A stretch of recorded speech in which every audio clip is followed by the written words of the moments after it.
SG మాత astrology కుటుంబ సభ్యులందరికీ నమస్తే. చూడండి, మనము ఈరోజు వీడియోలో ఒక జాతక చక్ర విశ్లేషణ, అందులో కూడా ఎస్పెషల్లీ రుద్రస్థానము అంటే మన యొక్క సప్తమ స్థానము గురించి విశ్లేషణ అనేది మనం ఈ వీడియోలో చూద్దాము.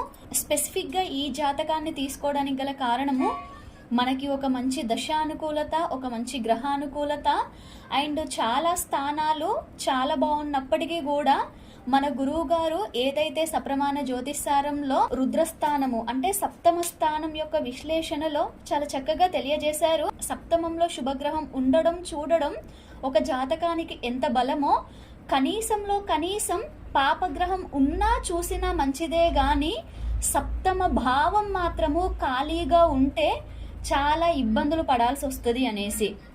కాబట్టి మన గురువు గారు ఏదైతే అక్కడ తెలియజేశారో దానిని విత్ ప్రాక్టికల్గా మనం ఈ జాతక చక్రంలో చూడొచ్చు.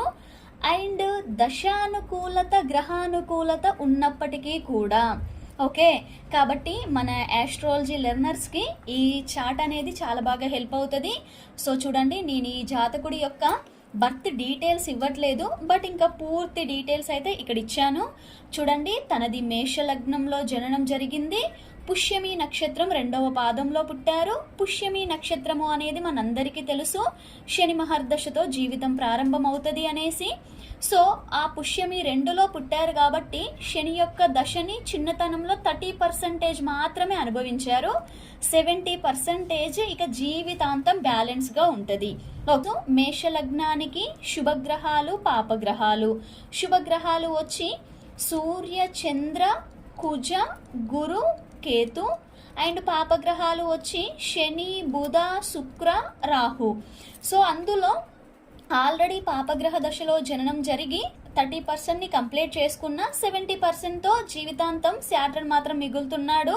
కాబట్టి తను ఏ భావంలో ఉన్నాడు, ఏ ఏ భావాలని ప్రభావితం చేస్తున్నాడో అందులో కాస్త ఇబ్బంది కలుగుతుంది అనేది మనం ఇక్కడ అర్థం చేసుకోవచ్చు. నెక్స్ట్ 1978లోనే తనకి బుధ మహర్దశ స్టార్ట్ అయ్యింది. సో మేష లగ్నానికి బుధుడు పాపి. సో అలాంటి పాపగ్రహం యొక్క దశ 95 వరకు పూర్తిగా కంప్లీట్ అయిపోయింది. నెక్స్ట్ 95లో కేతు దశ, అంటే కేవలం ఒక శుభగ్రహం యొక్క దశ మాత్రమే జరిగింది, ఒక పాపగ్రహం పూర్తిగా అయిపోయింది. శని 30% కంప్లీట్ అయ్యారు. ఓకే. నెక్స్ట్ చూసుకుంటే 2002లో శుక్ర మహర్దశ స్టార్ట్ అయింది. శుక్రుడు కూడా పాపి, మొన్న 2022 వరకు కంప్లీట్. కానీ మనకి ఆల్రెడీ 2002లో శుక్ర మహర్దశ స్టార్ట్ అయితే శుక్రునిలో శుక్రుడు 2005 వరకే శుక్రునిలో శుక్రుడు అయిపోయినప్పుడే దీని 50% కంప్లీట్ అయినట్టే. ఓకే, అయినప్పటికీ కూడా పూర్తి దశ కూడా అయిపోయింది కాబట్టి 90% ఆల్రెడీ ఇది కూడా కంప్లీట్ అయ్యింది. సో మొన్న 2022 మేలో సూర్యదశ స్టార్ట్ అయ్యింది. దీన్ని బట్టి ఇక్కడ ఏంటి, మంచి దశానుకూలతనైతే ఉంది. ఇక్కడ సూర్యుడు, చంద్రుడు, కుజుడు, గురువు జీవితాంతం మిగులుతున్నారు కాబట్టి.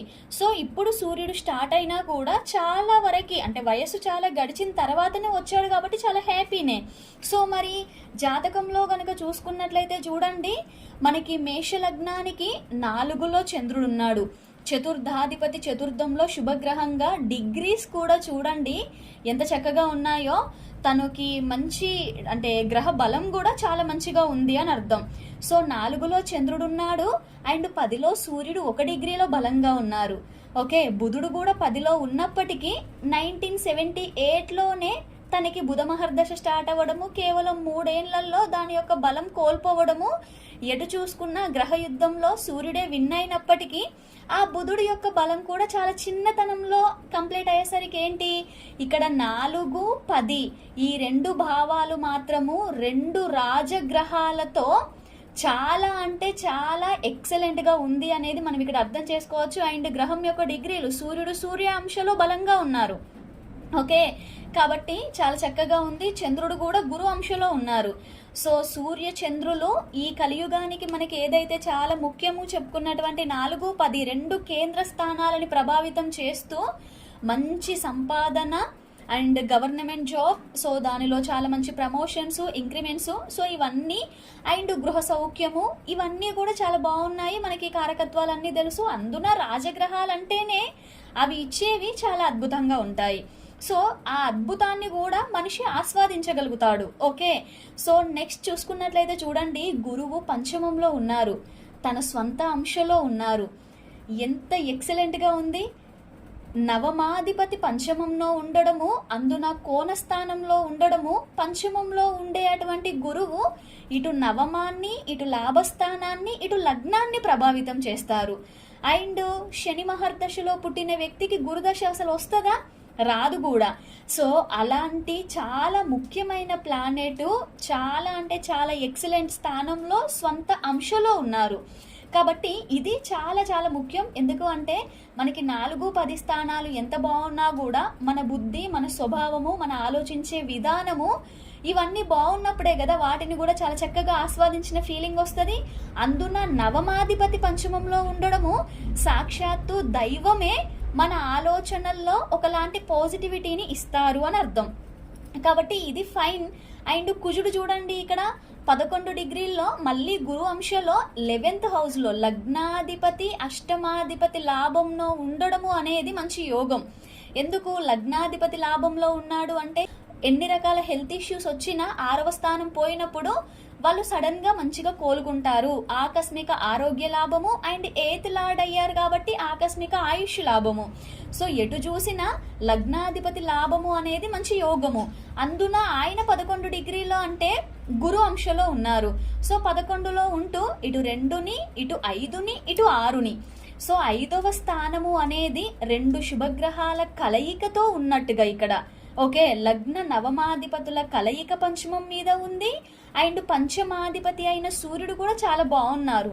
ఓకే, సో ఇలా మంచి గ్రహాలు పూర్తిగా అంటే దశలు అవ్వకుండా జీవితాంతం అయితే మనకి ఏదైతే కేంద్ర కోణాలు అని చెప్పామో 1, 5, 9, 4, 7, 10 అందులో చూడండి 1, 5, 9 అద్భుతం. ఓకే, గురువు చేతుల్లో ఉండి 4, 7, 10లో 4 అండ్ 10 అద్భుతం. అంటే ఇక్కడ మనం చెప్పుకోవాల్సింది ఏంది? కేవలం ఇంకా 7వ స్థానమే.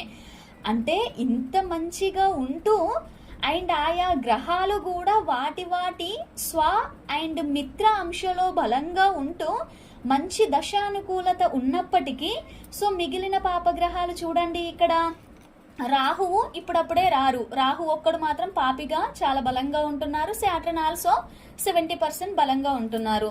సో చూడండి శని రాహువులు 12న ఉన్నారు.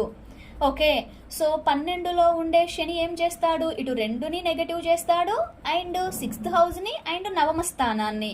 కాబట్టి ఈయన ఈ అంశాలని కాస్త చెడగొట్టిన 2వ స్థానాన్ని దూరం నుండి కుజుడు చూస్తున్నాడు కాబట్టి ఇక్కడ హ్యాపీ. అండ్ 6వ స్థానాన్ని కూడా శని ప్రభావితం చేసిన కుజుడే దూరం నుండి చూస్తున్నాడు కాబట్టి ఇక్కడ హ్యాపీ. కొద్దిపాటి ఘర్షణ ఒత్తిడి కలిగిన కొద్దిపాటి అయితే హ్యాపీ. మరి ఇక్కడ ఎటొచ్చి నవమం, గురువు నవమాధిపతిగా నవమాన్ని చూసుకున్నప్పటికీ కూడా శని దూరం నుండి నవమాన్ని చూస్తున్నాడు. ఓకే, 30% ఆయనది కొంచెం తగ్గింది కాబట్టి ఎంతో కొద్దిగా కొంచెం తక్కువ ప్రభావంతోనైనా కూడా నెగటివ్ చేస్తాడు. ఇది ఫైన్. ఓకే, ఇక్కడెక్కడ సప్తమానికి సంబంధం రాలేదు. అండ్ రాహు జీవితాంతం ఉంటాడు కాబట్టి రేపు కుజుల్లో కుజుడు అయ్యాక రాహు 6, 12 భావాలను చెడగొడతాడు. సో వృద్ధాప్యము అనేది 12వ స్థానము, అది పక్కన పెడదాం ఫస్ట్. నెక్స్ట్ ఏంటి? పాపగ్రహాలలో బుధుడు పాపి అయినప్పటికీ కూడా 2 శుభగ్రహాల మధ్యలో ఉన్నట్టుగా మరియు దశ అయిపోయింది కాబట్టి పెద్ద ప్రాబ్లం లేదు. మరి మిగిలింది ఎవరు? శుక్రుడు. మేష లగ్నానికి 7వ భావము, 7మాధిపతి, వివాహకారకుడు అండ్ భార్యాకారకుడు కూడా శుక్రుడే. సో అలాంటి శుక్రుడు చాలా చాలా ముఖ్యం మేషలగ్నానికి. సో అలాంటి శుక్రుడు చూడండి ఏ శుభగ్రహాల చేతిలో లేడు, ఏ శుభగ్రహాల చేత చూడబడట్లేదు. ఎట్ ది సేమ్ టైం 7మాధిపతి అష్టమంలో ఉన్నారు. అష్టమంలో ఉంటూ ఇంకా ఎవరి వీక్షణ లేకుండా ఉండడంతో పాటుగా ఈ 7వ భావం కూడా ఎంటీగా ఉంది. అంటే భావము ఎంటీ, భావాధిపతి మైనస్ అండ్ కారకుడు మైనస్, భార్యాకారకుడు మైనస్. ఓకే, అష్టమాధిపతి బాగున్నారు, 8వ స్థానం పోయింది. ఇక యవ్వన కాలము అంటే కుజ శుక్రుల్లో కుజుణ్ణి చూసుకున్నా తర్వాత సూర్యచంద్రుల్ని చూసుకున్నా ఒక ప్లస్ ఆర్ మైనస్ అయితే వచ్చింది ఇక్కడ. అండ్ నవమాన్ని చూసుకుంటే నవమాధిపతి బాగున్నారు, నవమ స్థానం మాత్రము కాస్త డిస్టర్బెన్స్లో ఉంది.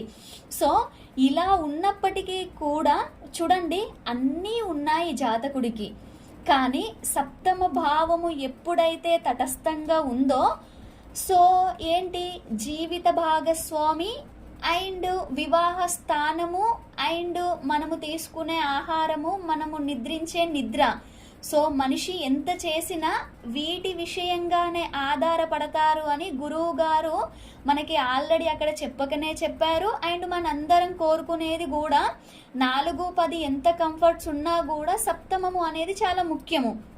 సో ఈ భావం ఖాళీగా ఉండడము, భావాధిపతి ఇలా ఉండడము, సరే 2002లోనే ఆ పాపి దశ అయిపోయిన, ఆ పాపి దశ స్టార్ట్ అయిన 2005 వరకు ఆయన బలం తగ్గినా కూడా చూడండి మళ్ళీ ఈ స్థానాలని వేరే ఎక్కడైనా ఏ శుభగ్రహాలైనా ప్రభావితం చేస్తున్నాయా? అసలు అలా చేయనప్పుడు ఏంటి, ఏదైతే నెగటివిటీ అనేది ఉందో అది ఆ విధంగానే కొనసాగడానికి ఆస్కారాలు.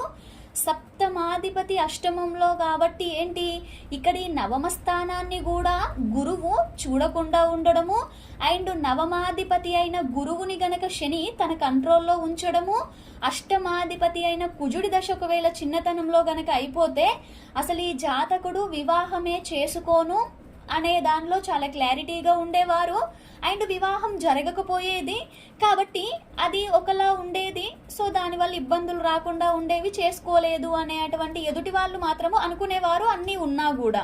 కానీ ఇక్కడేం జరిగింది, నవమాధిపతి బాగుండడము, అష్టమాధిపతి బాగుండడం వలన వివాహాన్ని ఇచ్చాడు.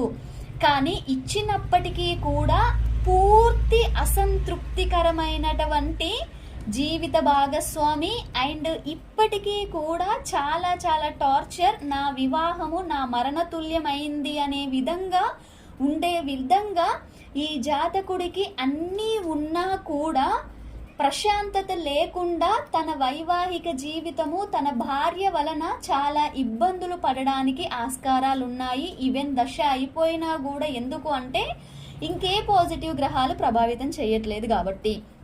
ఓకే, మిగిలినవి ఇవి కూడా బాగాలేకపోతే అసలు వివాహమే జరగకపోయేది. అప్పుడు బయటి వాళ్ళు ఎంత ఉండి ఏం లాభం, తనకి వివాహం జరగట్లేదు అనేది మనం అనుకునే వాళ్ళం, కానీ జాతకుడు హ్యాపీగా ఉండేవాడు అసలు వాస్తవానికి.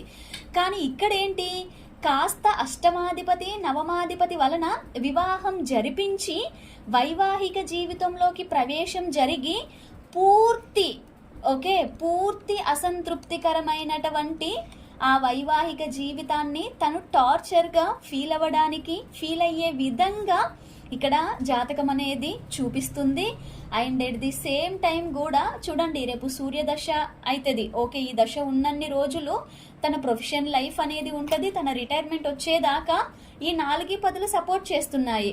నెక్స్ట్ కుజుడు అయిపోయిన తర్వాతనైనా, అంటే ఎప్పుడో ఒకప్పుడైతే వృద్ధాప్యం వస్తుంది కదా మనకి. వృద్ధాప్య కాలానికి శని రాహువులు ప్రభావితం చేస్తూ 12ని కొంచెం ఇబ్బంది పెట్టినా, కానీ ఇక్కడ సప్తమాష్టమాలు మాత్రము చూడండి జాతకం ఎంత బాగుంది. అసలు జాతకంలో ఏదైనా లోటు ఉందా అనే విధంగా ఇలా ఉన్నా కూడా ఎంటీ హౌస్ అనేది ఇది ఎంటీగా ఉండడము, కనీసం ఈ సప్తమాధిపతి అయిన గ్రహాన్ని ఎవరైనా తన ప్రత్యేక దృష్టిలో హోల్డ్ చేసిన కంజంక్షన్లో ఉన్నా కూడా కొంత వేరుండేది. కాబట్టి నేను అందుకే చెప్తాను, భావము భావాధిపతి కారకుడు వీళ్ళందరినీ పరిశీలించుకున్న తర్వాత మాత్రమే మనం ఆ విశ్లేషణ అనేది చేసుకోగలుగుతాము. అండ్ ఎంత మంచి దశానుకూలత ఉన్నప్పటికీ, నేను మొన్న ఒక వీడియో చేశాను, దశానుకూలత ఉన్నంత మాత్రాన అదృష్టవంతులు అవుతారా? సో పాపగ్రహాలన్నీ ఒకవైపుకి శుభగ్రహాలన్నీ ఒకవైపుకి ఉన్నా కూడా దశానుకూలత ఉన్నప్పటికీ కూడా ఏవైతే పాపగ్రహాలు ఇచ్చే టార్చర్ని ఇస్తూనే ఉంటాయి, శుభగ్రహాలు ఇచ్చేటువంటి ఆ బెనిఫిట్ని ఇస్తూ ఉంటాయి. అంటే జాతకుడు ఏంటి, రెండింటిలో ఉంటారు అని అర్థం. సో ఇక్కడ ఇదే సప్తమాష్టమ భావాల మీద గురువు ఆస్పెక్టో కుజుడి యొక్క ఆస్పెక్టో గనక ఉండుంటే ఈ దశ అయిపోయిన తర్వాత వేరుగా ఉండేది జీవితం. ఓకే, అంటే ఇప్పటికీ మనం అర్థం చేసుకోవాల్సింది ఏంటి అండి, ఎంత జాతకం అద్భుతంగా ఉన్నా కూడా, మంచి దశానుకూలత మంచి గ్రహానుకూలత ఉన్నా కూడా మనము చూసే ఒక 10,000 జాతకాలలో ఎవరో ఒక్కటో రెండో ఇక పాపగ్రహాలన్నీ పూర్తిగా వీక్ అయిపోయి వారి యొక్క గృహాలు ఇవన్నీ దొరికి అలా ఉండేవి చాలా అంటే చాలా రేర్. ఓకే, ఏదో ఒక భావము అనేది ఎక్కువగా డ్యామేజ్ అయినటువంటి జాతకాలు మంచి దశానుకూలత ఉన్నప్పటికీ కూడా ఉండడం జరుగుతుంది. కాబట్టి ఆ జాతకుడికి ఆ విషయంలో లోటు అనేది అది ఉంటేనే ఉంటుంది. కాబట్టి అయ్యో నా జాతకంలో ఇది లేదా అది లేదా అని బాధపడడం కంటే కూడా ఏ విధమైనటువంటి కర్మని తెచ్చుకున్నాము అనేటువంటి దానిని కరెక్ట్గా గ్రహించి పాజిటివ్ అయితే అందులో చాలా ముందుకు వెళ్తూ నెగటివ్ కర్మలో మాత్రము ఆ నెగటివిటీని తీసేసుకుంటూ ఏ విధమైనటువంటి మంచి కర్మల ద్వారా ఆ నెగటివిటీని తీసేయగలుగుతాము అనేది ఒక క్లారిటీ తెచ్చుకొని అటువైపుగా ప్రయాణాన్ని మొదలు పెట్టుకుంటూ వెళ్తే మనము అనుభవించే టార్చర్ అనేది చాలా వరకు తగ్గుముఖం పడుతుంది. కానీ ఇక్కడ శుక్రుడికో శనికో రెమెడీస్ చేయడం వల్ల పూర్తిగా మాత్రం సమస్య పరిష్కారం కాదు. ఓకే, సో కాబట్టి మనము ఒక జాతకాన్ని ఎన్ని కోణాలలో ఎలా చూసినా కూడా మానవుడంటేనే పాపపుణ్య మిశ్రితుడు అనే అటువంటి పాయింట్ని చక్కగా గుర్తుంచుకొని ఎందులో నెగటివిటీ అనేది తగ్గించుకోవాలి అనే కాన్సెప్ట్లో ముందుకు వెళ్ళడానికి మనం ఈ జ్యోతిష్యాన్ని చక్కగా ఉపయోగించుకోవాలి.